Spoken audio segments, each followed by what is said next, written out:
Good morning, everybody. Tim Liebig on WFYL 1180 AM. You are listening to It's a New Day, and we are so glad that you're with us this morning. As you know, we change things up every day and every hour, and you are going to love our next guest. We have a subject that is going to hit home. It's going to hit home with every single one of you. So very, very glad to have this guest. Our guest is Alain Ghiai. Alain, are you with us? Yes, Tim, and with all our listeners, thank you. Thank you very much. Let me tell our listeners a little bit about you. Alain Ghiai is a CEO of Globex Data Limited. Now, this is a publicly listed company that distributes and designs and develops Swiss-hosted software and cybersecurity solutions for secure data management and secure communications. The company distributes a suite of secure cloud-based storage, document management and collaboration, encrypted emails, I can say that, and secure communication tools. Globex serves consumers, businesses, and governments worldwide and sells its products through distributors and telecommunication companies throughout the globe. It is a Canadian company with the headquarters in Vancouver, British Columbia. Alain has been an active internet entrepreneur since the year 2000 and has also been extensively featured in the international press. In 2009, he was mandated by the State of Republic and Geneva's Economic Development Office to represent it in the GCC countries and Canada in all matters relating to the fostering of good relationships between companies originating in the GCC countries and Canada and Switzerland. So, Alain, we are so glad that you're with us. This is a very, very important topic. I understand that we're going to be talking about digital security and in conjunction with National Cybersecurity Awareness Month, which is this month. And you're going to be speaking with us about how everyday individuals, just like me, can and should deal with this growing problem of cybersecurity. Is that right? That's right, Tim. And it's a very important subject indeed. I think, like I said, this hits home. I run into this every single day at work, at home, with my family. And I know that our listeners are looking at their devices right now, thinking that there's a problem lurking. So please take it away. Sorry. Can you repeat that question? Sorry. Well, what I wanted to start with, I guess, is, we're talking about digital criminals, and they get into the works. There are bad guys out there that are taking advantage of us, and I think a lot of people they either get too frightened where they don't even want to open an email, or they don't know what to do. So if you could share with us a little bit about how these digital criminals work and what are some of the tools at their disposal to break into our lives and try to take over. Definitely. So thank you. So essentially the criminals, the cyber thieves and all of that, they use fancy machine and extensive infrastructure that uses artificial intelligence to go and mine your data and snoop around to look at all your activities. So the first thing they look at is your social media. The more social media activity a person has, the more they are vulnerable. It's as simple as that, Tim. So what they do is they either go to one of these large social media companies or a big free email service that we all know a few of them, and they try to hack those guys. Those guys have a data of millions and tens or hundreds of millions of people, and once they get in, they steal any kind of valuable information. So essentially they scoop up, just like a big backhoe, they scoop up that dirt, that data, and they sort it later through sophisticated machinery, and then they know exactly where you bank, what kind of credit card you have, what kind of medical records you keep, who's your doctor, and also where do you order your food delivery, just like DoorDash that was hacked. DoorDash is a big food delivery company. They got 7-8 million people compromised. So it starts at a very high level. And then later it goes down to the device itself. So when you receive an email, So first they go and they know that you have that email. Then they target and they filter down. It's like a funnel. Then they email you, and the email could come from supposedly a friend of yours, someone in your contact list. And how do they know your contact list? Well, the first one to your social media. So they know every person you're in contact with, and they have their email. And essentially they trick you to opening an email with an attachment. We all have that quick that quick response of clicking of everything today, especially on a mobile phone. And when that happens, when it's a malicious software, it gets into your device and corrupts everything and steals whatever it hasn't stolen already. So this is about changing our personal habits, I think, with our devices. But how many people actually do? I know I want to be as cautious as I can be, but do I go in and I check my settings and things like that? How many people actually just kind of, push this off to the side?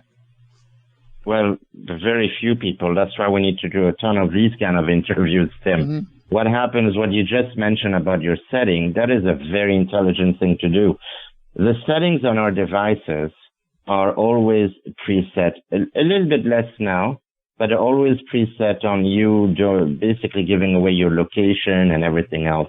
Go to your setting on your mobile device and put everything on privacy mode as much as you can. Now, we do need social media for some activities, so I can't tell everybody to shut down and go dark. But essentially, once you have a lot more privacy settings, that will give at least a couple level of security where you diminish. Also, more than that, I would say reduce your social media activity. Every time you make a post and you post something on the internet, you have to think it is an ink that will never be erased in time. That means everybody in the world can find it and they can use that information for good or for bad. But when it's for bad, it's not good. So if you do a post on social media and when you tag your friends and other people on social media, you have to really think twice now, is it really that necessary or not? You have to go back to the pre-internet days and try to be less dependent on this kind of social online interaction. That is the best thing you can do to really reduce the cybercrime out there. And then, yes, also if you could, don't use free Wi-Fi, because obviously it's never free because they take your data. Even when a company is not malicious, they take your data when you use a free email service or a free internet service. They use that data to resell it. And a lot of time, that data is kept in places that are unsecure. And this is why the malicious guys come and steal that data from those big companies.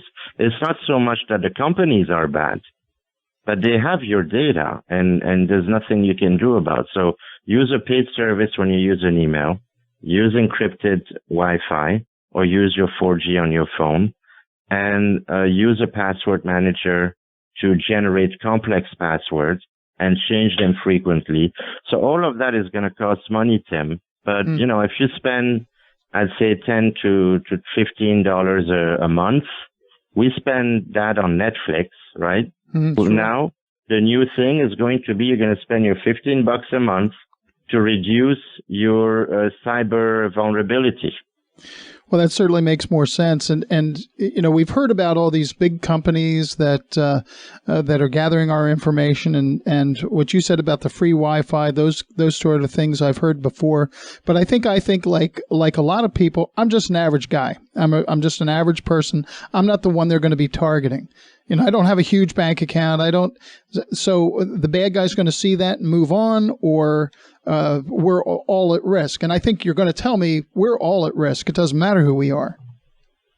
We are all at risk, and I'll tell you why. The minute you have a device, whether it's mobile or desktop, laptop, you are valuable. I said that to a big banker the other day who got hacked on one of these very famous chat system that I won't mention here. And he said, I don't have anything important. I said, you are important. You have a device. So let's say you have a bank account and you only have like $200 in it. Well, that's $200. That's something that somebody can go hack your debit card. maybe steal your credit card number. There may have been a communication with your bank or with someone or with another service provider where you may have given your credit card info or something like that. And that credit card is going to be taken, and maybe one of these cyber hack guys is going to sell it between $5 to $20 for a one time, and that's it. You are valuable. We all have important information. And to you, it may be like picking up a fork to eat, and it's not important. To a cyber hack, they see things through a different lens. For them, every bit of data is important. Well, you had mentioned earlier about, complex passwords, some things you can do. Oftentimes now, I have a lot of the equipment that has that little piece of fruit on it, and there's a lot of places that I go that it recommends this super fancy password. Now, if it's recommending it, I'm thinking, I don't want to use what it's recommending, because that could be a gateway to some bad guy. I'm going to do my own complex password. Is it? And you also mentioned changing them all the time. My problem is I can't remember passwords. I write them down. I write them down in my device, right? And it's like, well, how do you keep these passwords safe and secure so that you can remember them? Well, actually, when they give you those suggestions, because the number one password in the world a few years running is the word password. At the end of the year, I think they have this contest. I hear somebody laughing. The number 2 password is 1, 2, 3, 4, 5, 6, 7. Yeah. And you will not believe it, but I can tell you some of the multi-billion-dollar companies, they secure their server with the word admin as a password. I won't mention one that is big in the transferring of mail and packages. A couple of years back, had a massive hack. And because it was just somebody didn't think about it. If you want to make up your own password, it will be too difficult. I would recommend buying a password manager or a password generator. We, of course, offer that, but I'm not just going to recommend us. There are other great companies that offer that, and change them every 90 days. The password needs to be at least 8 characters long. It needs to have a capital letter. It needs to have one of these exclamation or whatever, one of these punctuation, and a number. So you have letters, number, capital letter, regular letter, numbers, and exclamation points, etc. At least 8.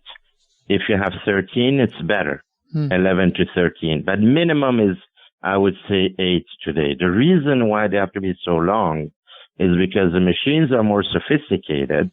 And usually when you have 8 to 10 characters, it would take a long time.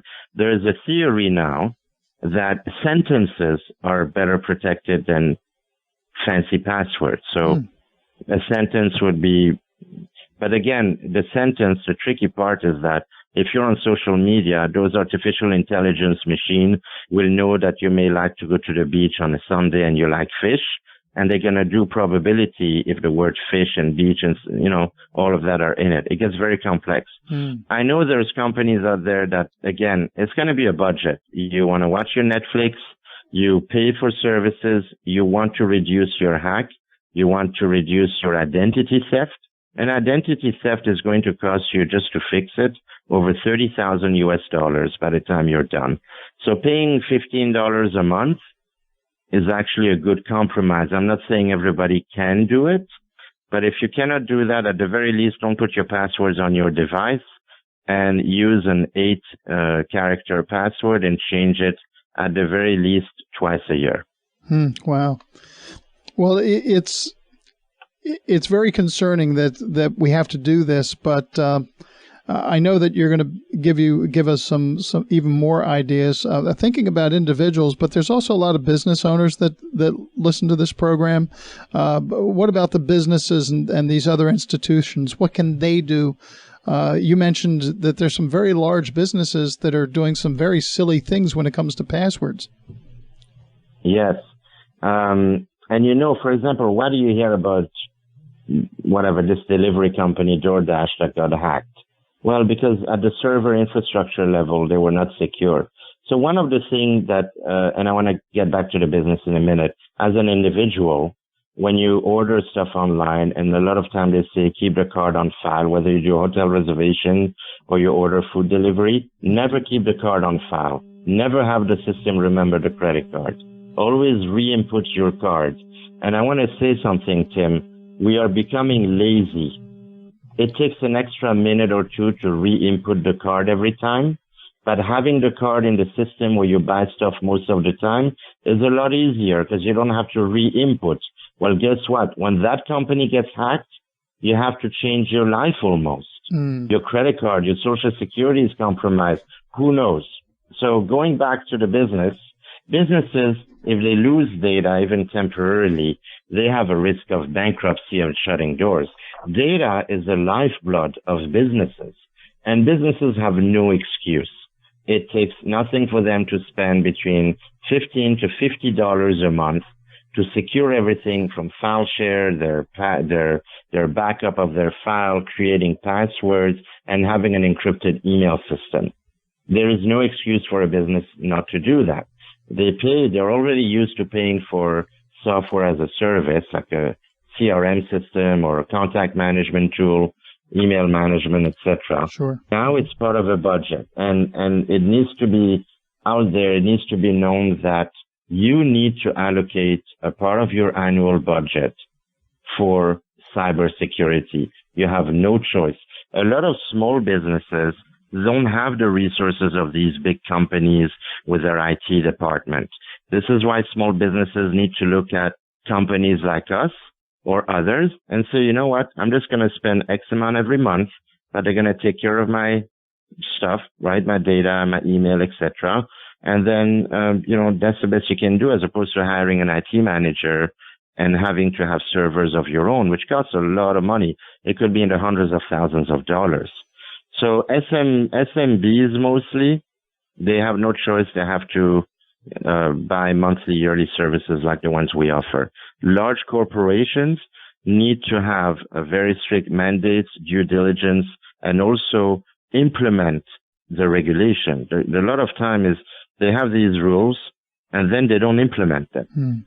It needs to be implemented and monitored. They need to have their own internal audits. And I think about internal audits going back to, say, our individuals, some of our listeners, a guy like me.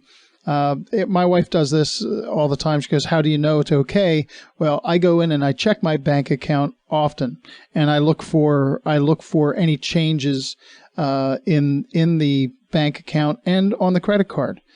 Credit card companies generally tell us when there's something going on that doesn't make sense. These, I guess, are good things, but maybe not foolproof. Now, there's a lot of people that might be saying, hey, I'm taking every precaution. I'm looking at everything all the time. And I feel as though that I am, but it sounds as though maybe it's just not good enough.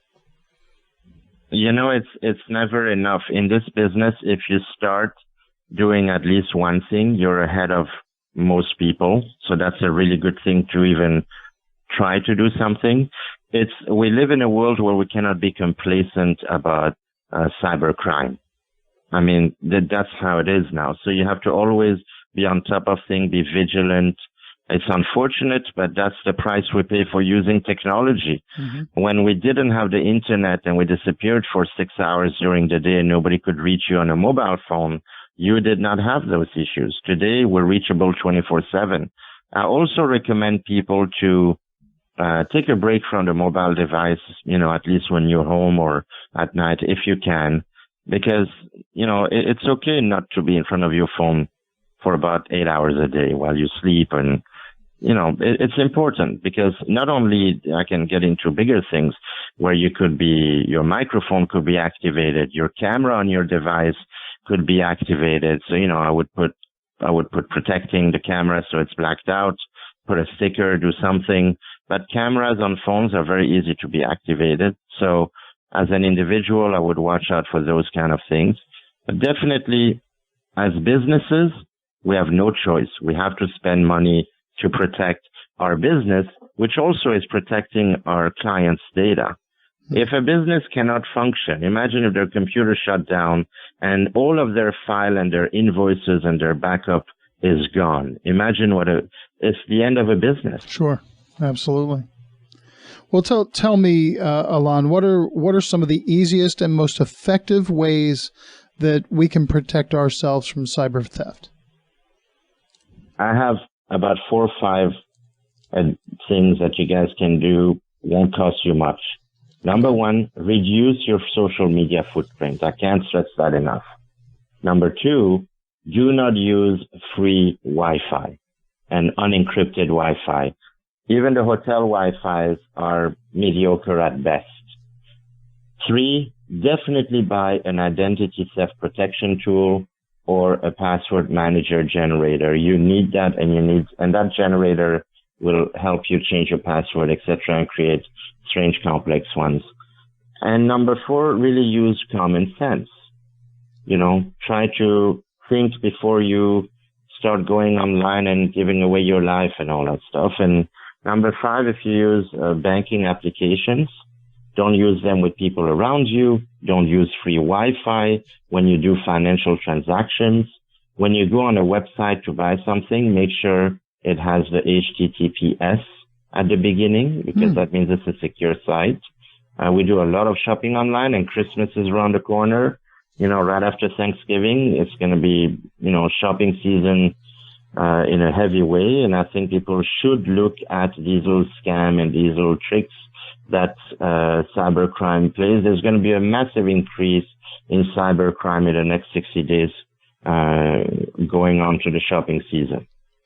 I would imagine that this is when the bad guys are really getting ramped up and prepared and ready to go. Well, you know how they have Black Monday, and some stores make all of their money during that famous 2 or 4 weeks of shopping online. This is the same for cyber criminals. Actually, cyber criminals make money all year long, but this is their Black Monday, except that it's black for them and red for you. So you want to prevent that. So tell me, what are some of the most reasonable expectations any of us should have in keeping both our bank accounts and our personal information secure in these ways? Well, I can't speak for banks because they do get hacked a lot. Okay, they're big organizations, and the fact is, it is what it is. I would definitely not use a Wi-Fi to do financial transactions, especially a free one. Use your phone internet connection. It's usually a lot better. Or at home, if you have an encrypted or you have a secure network at home, you can do that. For your personal information, don't put any financial information in your address book. I know some people do that. They have the name of the bank and then the account number in the address book. Definitely don't put any valuable information on your device or in the address book or in an Excel document that's in your desktop. Don't do any of that, because that is going to be compromised and easily taken. So the financial part of it is a big thing, Tim, because that's where the massive fraud happens. The other fraud, 85% of fraud comes from email. So use a proper email service. When you receive an email from someone, if you're not sure, I always say we keep contact with the same 20, 30 people. If it's somebody that you've never heard of or some old friend that somebody contacts you, be suspicious. And sometimes, just double check, send a separate email to that person. Did you send me this or not? If there's an attachment, don't even open it. In fact, delete the entire email. If somebody really was trying to contact you, they'll call you or they'll contact you otherwise as well. Watch out for those funny emails that look like it's from someone you know. That's a good point. We hadn't mentioned emails until now, and I think emails are oftentimes how a lot of the garbage gets in. People open an attachment, and all of a sudden there's a virus in their computer. We've heard a lot of cases of that.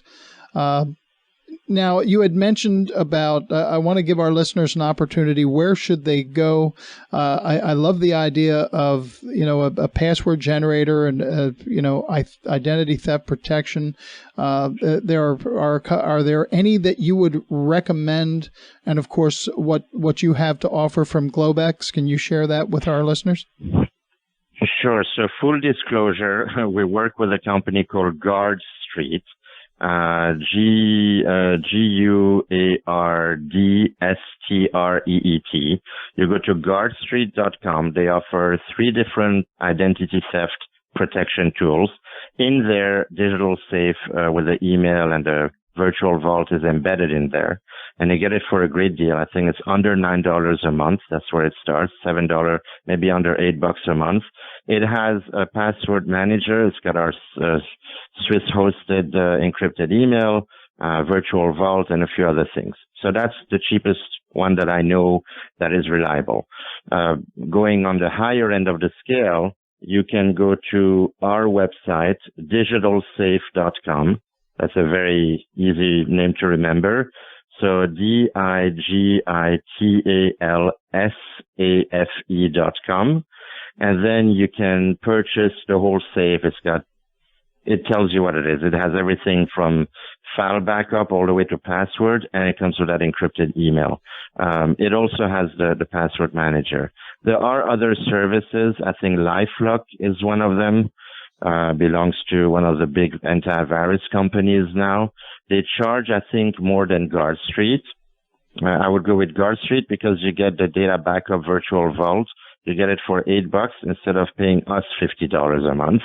And we're hosted in Switzerland. Switzerland has the strictest data privacy laws in the world. So nobody's going to come snooping down and taking a look.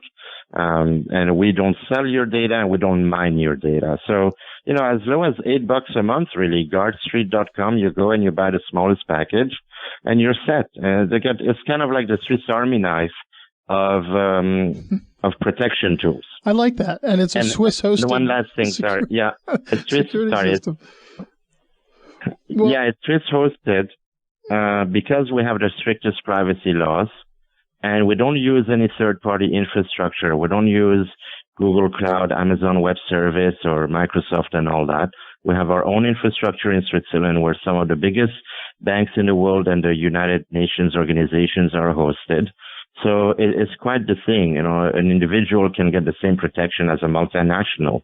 And so that's a big thing. Now, the people that have current email accounts, I have several myself that I use for different things.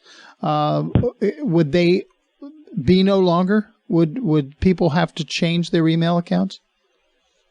So if you're an individual, this would be a separate email at digitalsafe.com. It doesn't mean you can't have, actually, I should have mentioned earlier, it's good to have more than one email. You have one for all your junk email and all the membership that they ask you an email to register from. That's your mass market email. You have one email like ours, I would recommend. That's for serious business. If you email your banker or other lawyer or other things.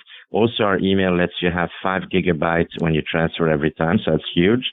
They would have at Digital Safe. If a business contacts us, they can migrate their domain name to our server. So if it's at timsradio.com and now you're hosted by somebody else, we would migrate you to our Swiss server and you maintain your domain at timsradio.com. Beautiful. So that definitely we do that for businesses. And if I may, Tim, our corporate site is globexdatagroup.com. That's globexdatagroup.com. globexdatagroup.com. This is where you will find more information about the company. We do have a link to some of our product-based companies as well. But if you want to go straight for the protection, the email and all that, you go to digitalsafe.com. So and I'd be happy to answer any question that they would submit. You can submit a question on globexdatagroup.com. I hope they mention you and they say, I heard you on the radio with Tim, etc. We'd be happy to give them free advice. Excellent. Well, Alain Ghiai, I really appreciate you being on with us today. Globex Data phenomenal opportunity, folks. I've been in and around the website, a ton of great information. So I would recommend to go to globexdatagroup.com. Check it out. Alain Ghiai, thank you so much for being on the show today, and we look forward to having you again. Thank you, Tim. It was a pleasure, and all the best to you and all our listeners. Looking forward to talk next time. All right. Thank you, sir. Folks, you're listening to 1180 WFYL. Tim Liebig. We're going to sign off for now. We will see you the next time. Stay tuned.